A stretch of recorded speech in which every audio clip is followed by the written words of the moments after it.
Thierry, vous avez la parole. Monsieur le Président, mes chers collègues, Monsieur le Premier vice-président, le débat que nous avons aujourd'hui concernant les orientations budgétaires de notre collectivité pour l'an prochain s'effectue dans un contexte inédit.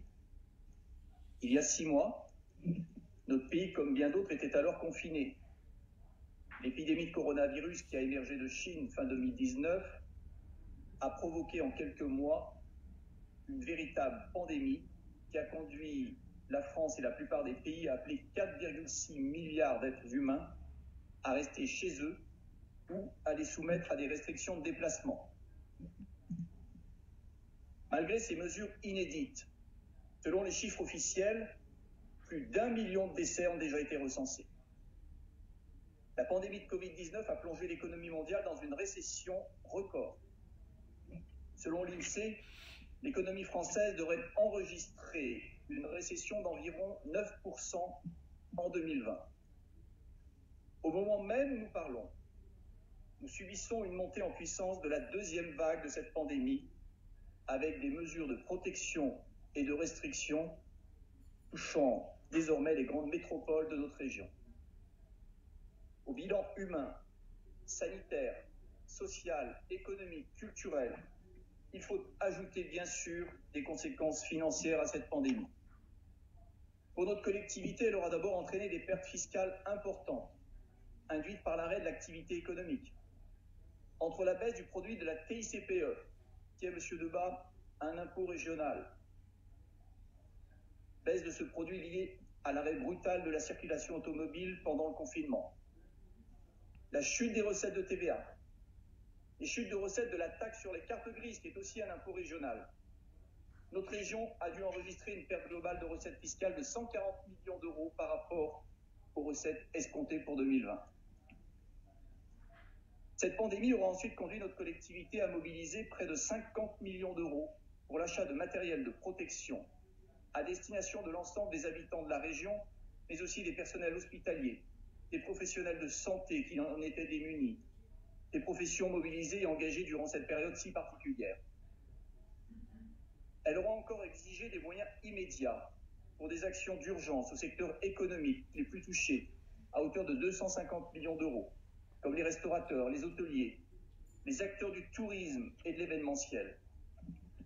Dans cette période, notre région aura démontré sa capacité à réagir dans l'urgence, à assumer une baisse importante de ses recettes et à mobiliser dans le même temps des moyens supplémentaires nécessaires sans hypothéquer, comme vous l'avez dit, Monsieur le Président, sans hypothéquer l'avenir, sans faire peser sur les générations futures, ni même les toutes prochaines années, le prix de nos décisions. Dans ce contexte, notre région a démontré aussi sa capacité à mobiliser des moyens sans précédent pour relancer l'activité économique et l'emploi à travers un plan de relance adopté en juillet dernier, mobilisant 1 milliard d'euros d'investissement ces toutes prochaines années.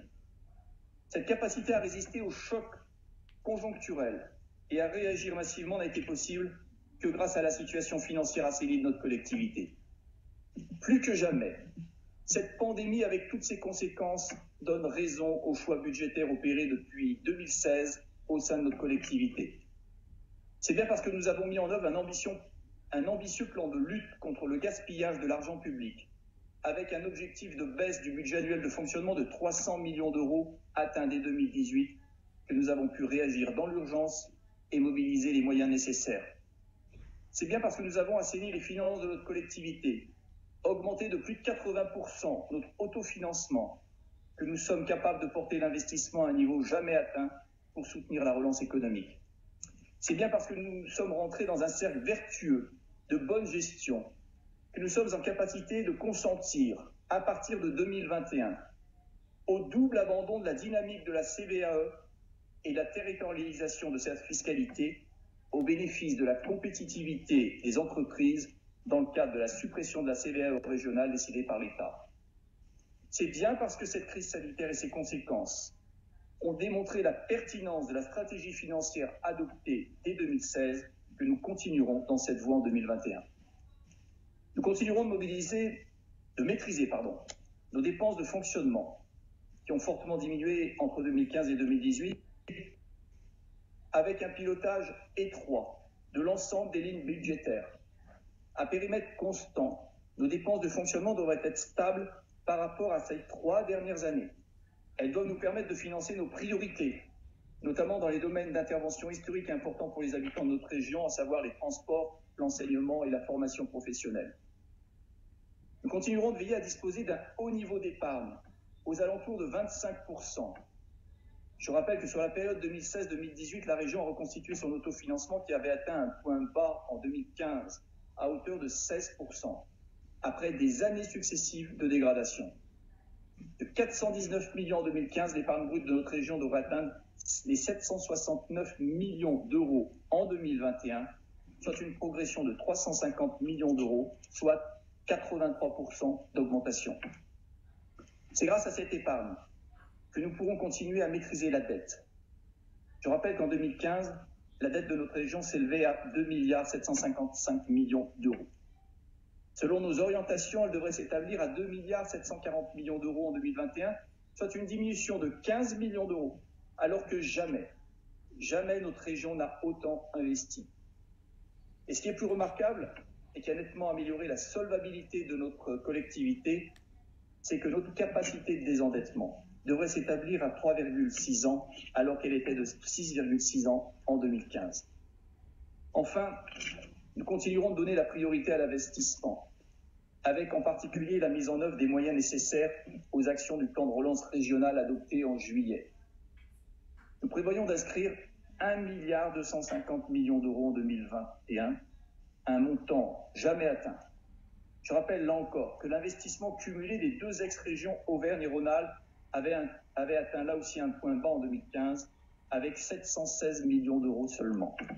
Cela signifie que nous allons investir en 2021 534 millions d'euros de plus qu'en 2015. Voilà, mes chers collègues, les grandes lignes de ces orientations budgétaires pour l'exercice 2021. Elles confortent les choix et la stratégie financière faite en 2015. Elles nous permettent d'être à la hauteur des enjeux et défis posés par la crise sanitaire et ses conséquences. Elles préservent nos capacités à agir à l'avenir dans l'intérêt de tous les habitants de notre région. Pour terminer, je voudrais, Monsieur le Président, souligner que cette situation financière assainie, cette capacité à agir sont conformes au cap que vous avez fixé. Elles sont aussi le résultat d'un travail collectif, au sommet duquel je souhaite citer notre collègue Étienne Blanc, premier vice-président en charge des finances et de l'administration générale, dont c'est la dernière session aujourd'hui, puisqu'il est appelé à siéger désormais au Sénat. Je veux souligner sa parfaite connaissance et maîtrise des finances de notre collectivité, sa grande capacité à négocier, notamment avec l'État, et je veux personnellement le remercier des temps de travail que nous avons partagés. Voilà, je vous remercie de votre attention. Merci Monsieur Kovacs et merci de vos propos pour Étienne.